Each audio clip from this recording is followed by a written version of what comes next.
السلام علیکم viewers, welcome to my Facebook page and YouTube channel. آپ ہیں میرے فیس بک پیج اور یوٹیوب چینل بیہولڈ پاکستان پر. میں ہوں آپ کا ہوسٹ عزیر امان. آج ہم بات کرنے والے ہیں اسرائیل اور سیریا کے درمیان ہونے والے ایک جنگ اور اس کے کیا ریزنز بنی اور کس نے اس کے اندر بیسک رول پلے کیا اس پر. سٹارٹ ہم لیتے ہیں ایک اسرائیلی جاسوس سے جس کے بارے میں یہ ویڈیو بنائی گئی ہے. اسرائیلی جاسوس ایلی کوہن. ایلی کوہن ایک زائنسٹ فیملی سے تعلق رکھتا تھا. زائنسٹ فیملی سے تعلق رکھنے کے ساتھ ساتھ وہ ایک ایسی فیملی سے تعلق رکھتا تھا جو عربی یہودی تھے. عربی یہودی ہونے کی وجہ سے وہ پلا بڑا مصر کے اندر. مصر کے اندر بڑھنے کے بعد مصر کے اندر ایک ایسی تنظیمیں پیدا ہوئیں جو یہودیوں کے خلاف کھڑی ہوئیں، کیونکہ یہودی بہت زیادہ وہاں پر گند پھیلا رہے تھے. تو وہاں پہ وہ کھڑی ہوئی اینٹی زائنسٹ تنظیمیں، انہوں نے یہودیوں کے خلاف کام سٹارٹ کرنا شروع کیا. تو اس کے ساتھ ساتھ ایلی کوہن اس وقت اس کی فیملی مصر چھوڑ کے شفٹ ہو چکی تھی اسرائیل کے اندر. اسرائیل کے اندر وہ شفٹ ہوئے تو ایلی کوہن نے وہاں سے اپنے مصر کو نہیں چھوڑا. مصر کو نہ چھوڑنے کی سب سے بڑی وجہ یہ تھی کہ اس کی ابھی پڑھائی جاری تھی مصر میں کائرو یونیورسٹی کے اندر. کائرو یونیورسٹی کے اندر جب اس کی پڑھائی جاری تھی تو اس نے مصر سے اسرائیل نہ جانے کا فیصلہ کیا جب تک اس کی پڑھائی کمپلیٹ نہیں ہوتی. اس کے ساتھ ساتھ اس نے نہ صرف پڑھائی میں بلکہ اس نے ساتھ ساتھ وہاں پہ اس نے 1951 کی جو اینٹی زائنسٹ کیمپین تھی اس کے اندر اس نے حصہ لیا، جس کے اندر وہ مسلمانوں کے خلاف انہوں نے وہاں پہ کام کرنے سٹارٹ کیے یہودیوں نے. اس کے ساتھ ساتھ اس کو کہا جاتا ہے اسرائیل کوورٹ آپریشن، جس کے اندر اس نے حصہ لیا تھا، جو کہ لیڈ کیا گیا تھا اسرائیل کی گورنمنٹ یا ان کی ایجنسیز کی طرف سے. اس نے اس میں حصہ لینا شروع کیا اور اس کے بعد بھی جب مسئلے پرابلمس کریٹ ہونا شروع ہوئی تو اس کا نام اس میں بھی نہ آ سکا. اس کی وہاں سے بچت ہو گئی، یہ وہاں سے بچ گیا.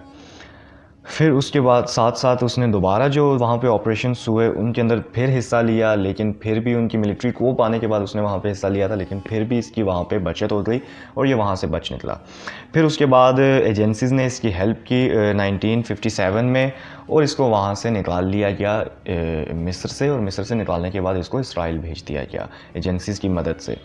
ایجنسیز کی مدد سے اس کو نکال دیا گیا. پھر اس کے بعد اس نے ملٹری انٹیلیجنس جو تھی گورنمنٹ کی اس کے اندر اس نے شمولیت حاصل کی، لیکن اس وقت موساد کا بہت چرچا تھا. جس طرح ابھی بھی دنیا میں ISI CIA یا موساد کا آج بھی بہت بڑا نام ہے، اسی طرح اس دور میں بھی موساد کا نام تھا. تو ہر کوئی یہی چاہتا تھا، جیسے پاکستان میں سب یہی چاہتے ہیں کہ ان کو ISI میں جانے کا موقع ملے، اسی طرح وہاں پہ بھی لوگوں کی یہ خواہش ہوا کرتی تھی کہ وہ موساد کے اندر جائیں. تو ایسے ہی دیکھتے دیکھتے اسے ملٹری انٹیلیجنس کے اندر رکھا گیا، بٹ اس نے کوشش کی موساد کے اندر جانے کی، لیکن موساد کے اندر وہ جا نہیں پایا. موساد کے لیے اس کو ریجیکٹ کر دیا گیا. ریجیکٹ ہو جانے کے بعد اس کا دل اتنا رہا نہیں ملٹری انٹیلیجنس کے ساتھ، اس لیے اس نے ملٹری انٹیلیجنس کو چھوڑ دیا. چھوڑ دینے کے بعد اس نے انشورنس کمپنی کے اندر فائلر کی طور پہ جاب سٹارٹ کی. جاب سٹارٹ کر دینے کے بعد اس نے پھر تقریباً 1 سال گزرا. 1.5 سال گزر جانے کے بعد اسرائیل کے اندر سیریا کے خلاف ایک کیمپین سٹارٹ ہوئی. ان کی گورنمنٹ نے یہ فیصلہ کیا کہ ہم سیریا کے خلاف اپنا ایک ایجنٹ بھجوائیں گے. تو یہ چیزیں مد نظر رکھتے ہوئے انہوں نے ان کا جو میر احمد تھا، وہ اس وقت امیر احمد جو تھا اس وقت ان کا ایجنسی کا ہیڈ بنا، جو بعد میں سیاسی طور پہ بھی ابھر کے آیا، مگر اس وقت انٹیلیجنس کا ہیڈ بنا. اور اس نے پرانی فائلز نکالوا کر ان کے اندر چیک کرنا شروع کیا کہ کن لوگوں نے ایجنسی موساد کے لیے اپلائی کیا تھا، جس کے اندر ان لوگوں کو فائل ملی ایلی کوہن کی. ایلی کوہن کی جب فائل ان کو ملی تو انہوں نے اس کو بلوایا گیا. اس کو بلوانے کے بعد اس کو دیکھا گیا. 2 ہفتے کے لیے اس کو ٹرائل بیسس پر رکھا گیا.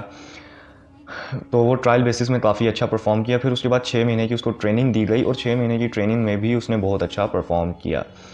اب جب اس نے اچھا پرفارم کیا تو اس کی بیسک ریزن کیا تھی؟ اس کی بیسک ریزن یہ تھی کہ اس نے تقریباً اپنی زندگی کے بہت بڑے ایک ٹائم پیریڈ کو مصر کے اندر گزارا تھا، جس کی وجہ سے اس کا عربی کا ایکسنٹ بہت اچھا تھا. بہت اچھا ہونے کی وجہ سے اس کو، اور اوپر سے اس کا رنگ و روپ بھی عربیوں جیسا تھا، اس کی وجہ سے اس کو ریکروٹ کر لیا گیا. ریکروٹ کرنے کے بعد اس کو پھر ارجنٹینا بھجوایا گیا. ارجنٹینا کے کیپٹل بیونوس ایرس میں اس کو بھجوایا گیا، جہاں پر باتھ پارٹی کے بہت بڑے سیاسی لوگ موجود تھے. باتھ پارٹی اس وقت ان لوگوں کی پارٹی تھی جو ملٹری ڈکٹیٹرز یا ملٹری کے جو لوگ تھے، انہوں نے مل کر ایک پارٹی کو بنایا جس کو باتھ پارٹی کہا جاتا ہے. اس دور میں اس کا جو سب سے بڑا لیڈر تھا وہ امین الحفیظ تھا اس دور میں. تو امین الحفیظ کے اس دور میں اس کو پراپر پلان کے ساتھ اس کو ارجنٹینا بھجوایا گیا علی کوہان کو. علی کوہان وہاں پہ گیا, اس نے آہستہ آہستہ ان کے اندر انوالو ہونا شروع کیا. شروع میں وہ ان کو صرف دیکھتا تھا, دیکھنے کے بعد اس نے آہستہ آہستہ ان کی بات چیت میں انوالو ہونا شروع کیا, ان کی باتوں میں آنا شروع کیا, ان کو گھر پہ پارٹیز میں بلانا شروع کیا. پھر اس کے بعد اس نے ان سے خواہش ظاہر کی کہ میں ایک سیرین بزنس مین ہوں اور میں اب یہاں پہ ارجنٹینا میں نہیں رہنا چاہتا بلکہ اپنے ملک شام میں واپس جانا چاہتا ہوں, کیونکہ مجھے اب اپنے ملک کی یاد آتی ہے اور میں وہیں پہ اپنا بزنس سٹارٹ کرنا چاہتا ہوں. تو اس چیز میں باعث پارٹی تو ایون بین تھی اپنے ملک میں اس دور میں, 1961 کی بات ہے یہ. تو انہوں نے کسی نہ کسی طرح امین الحفیظ نے کسی نہ کسی طرح کانٹیکٹس لگوا کر علی کوہن کو بھجوا دیا شام میں.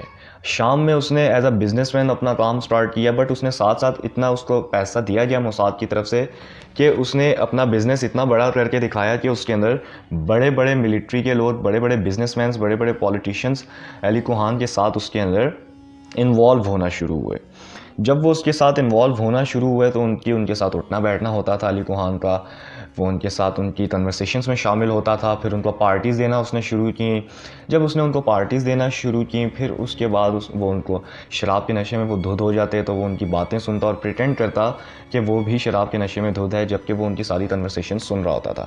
جب اس کے ان کے ساتھ تعلقات بہت بہتر گہرے ہوتے چلے گئے 2 سال بعد, تو اس نے ان سے خواہش ظاہر کی کہ وہ گولان ہائٹس پہ جانا چاہتا ہے.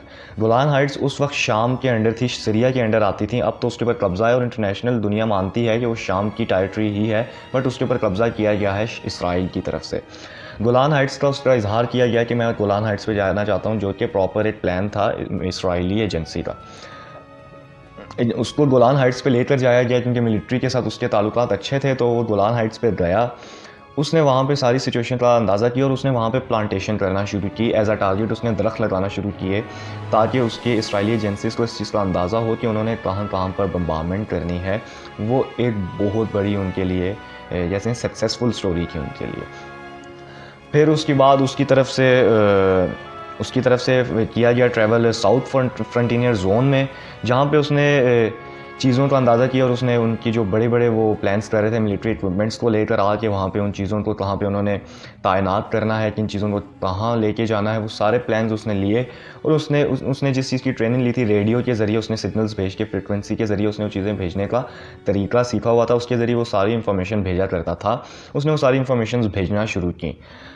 پھر اس کے بعد اس کو سیریا کے ایک اور پلان کے بارے میں پتہ چلا کہ وہ اپنے سمندر کو ڈائیورٹ کر رہے ہیں, جو اردن کا سمندر کہہ رہا ہوں, اردن کا جو ریور تھا, دریا جا رہا تھا, انہوں نے پلان کیا ہوا تھا شام نے کہ وہ اس کو ڈائیورٹ کر دیں گے تاکہ اس کا پانی اسرائیل کی طرف نہ جائے, جس سے وہ اسرائیل کو پانی نہ مل سکے.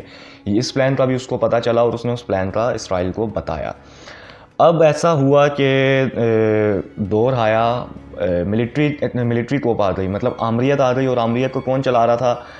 باعث پارٹی 1963 میں ایک دم سے بہت ابھر کر سامنے آئی تھی. اس کے بعد وہ گورنمنٹ میں آ گئے. گورنمنٹ میں آنے کے بعد علی کوہن جو تھا وہ بنا ایڈوائزر آف ڈیفنس, مطلب ایک اسرائیل کا ایجنٹ بنتا ہے شام کے اندر ایڈوائزر آف ڈیفنس. یہ بہت بڑی سٹوری ہے, بہت بڑی سٹوری ہے. اگر لوگ اس کو ڈیپلی دیکھیں, میں پریفر کروں گا آپ کو نیٹ فلکس کی سیریز دا اسپائی کی. وہ انہوں نے بہت پراپر طریقے سے 6 ایپیسوڈس کے اوپر اس کو سمرائز کیا ہے, اور یہ ایک جس کو کہتے ہیں کہ ایک شارٹ سٹوری ہے جو انہوں نے لمیٹڈ سیریز کے اوپر بنائی ہے. یہ آپ لازمی دیکھیں, آپ کو پسند آئے گی یہ. پھر اس کے بعد جب باعث پارٹی آئی پاور میں, تو انہوں نے اپنا جو انٹیلیجنس کا سیرین انٹیلیجنس کا ہیڈ بنایا, وہ بنایا کرنل احمد سویدانی کو. کرنل احمد سویدانی ایک ایسا انسان تھا جس کو شروع سے ہی علی کوہن پہ شک تھا. شروع سے ہی جب سے وہ ارجنٹینا کے اندر وہ لوگ موجود تھے, وہ اس پہ شک کرتا تھا. بٹ ساتھ ساتھ اس کا شک اس پہ رہا, اور علی کوہن اس سے ڈرتا تھا. وہ جانتا تھا کہ اس کو شک ہے. جب اس کی تیسری بیٹی پیدا ہوئی علی کوہن کی, تو اس کو تیسری دفعہ, کیونکہ اس نے اپنے لائف پیریڈ میں جب تک وہ سیریا میں رہا, اس نے 3 دفعہ اسرائیل کا وزٹ کیا. تو وہ اس نے پھر اسرائیل ایجنسیز کو اس بات کا بتایا، جب وہ اپنی بیٹی کو دیکھنے گیا تو اس نے بتایا کہ اب سچویشن ہاتھ سے نکلتی جا رہی ہے، مجھ پہ شک بڑھتا جا رہا ہے، وہ انسان مجھ پہ شک کرتا ہے، تو بہتر ہے آپ لوگ مجھے میرے ملک میں واپس بلا لیں اس سے پہلے کہ سچویشن ورس ہو جائے. جس کے اوپر اسرائیلی ایجنسی موساد کی طرف اس کو بولا گیا کہ یہ آخری دفعہ ہے، آپ وہیں پہ رہیے، یہ آپ انفارمیشن اب ہمیں بتائیں، پھر اس کے بعد ہم آپ کو بلا لیں گے. جس کے بعد پھر 6 دن کی شام اور اسرائیل کے درمیان جنگ ہوئی، جس کے اندر انہوں نے گولان ہائٹس کے اوپر بھی قبضہ کر لیا اور مراجس کو انہوں نے اپنے وہ سیریا کے ڈمیسکس کے اوپر سے گزارا تھا. یہ بہت، آپ اس فلم کو دیکھیں گے تو آپ کو پتہ چلے گا انہوں نے بہت خوبصورت طریقے سے اس کو سمرائز کیا ہے. پھر اس کے بعد انہوں نے، میں آپ کو بتا رہا تھا، پھر اس کے بعد انہوں نے وہ پراپر جنگ کو جیت لیا اسرائیل نے، جس کے اندر بیسک رول ایلی کوہان نے پلے کیا تھا. پھر اس کے بعد شک بڑھنا شروع ہو گیا کیونکہ وہ انٹیلیجنس ہیڈ تھا، اس نے یہ چیز سوچی کہ یہ ساری چیزیں اندرون خانہ ہو رہی ہیں، کوئی نہ کوئی اس میں انوالو ہے. تو انہوں نے ایک کیمپین سٹارٹ کی کہ رات کو ڈمیسکس کے اندر نکلتے تھے وہ لوگ، اور گاڑیوں کے ذریعے وہ ریڈیو ایکٹیو فریکوینسی کے بارے میں ان کو پتہ چلا کہ یہاں کہیں سے آتی ہیں، تو انہوں نے اس گاڑی کو چلانا شروع کیا، تو جس کے اندر وہ خود بھی موجود تھا. تو جو پراپر سیٹ اپ ان کو سوویت یونین کی طرف سے دیا گیا تھا.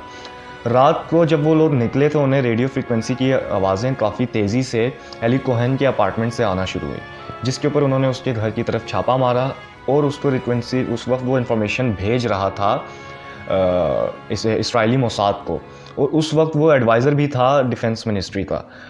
اور پھر اس وقت اس کو پکڑ لیا گیا اور اس کے اوپر پھر مقدمے چلے، اور اس کے بعد اسرائیل نے بہت کوشش کی کہ اس کو بچایا جا سکے، اور لیکن اس کے بعد وہ اس کو بچا نہ سکے. دنیا کی بڑی بڑی انہوں نے کنٹریز کو اس میں انوالو کیا، بھیک مانگی اسرائیل نے ہر لحاظ سے، لیکن جو فیصلہ کر لیا تھا اسرائیلی مصرین گورنمنٹ نے، انہوں نے کہا اس کو مرجی اسکوائر ڈمیسکس کے اندر بہت مشہور ہے، وہاں پہ اس کو لے کے جا کے اس کو پھانسی دے دی گئی سرے عام لوگ ساری دنیا کے سامنے. یہ بات ہے 1965 کی.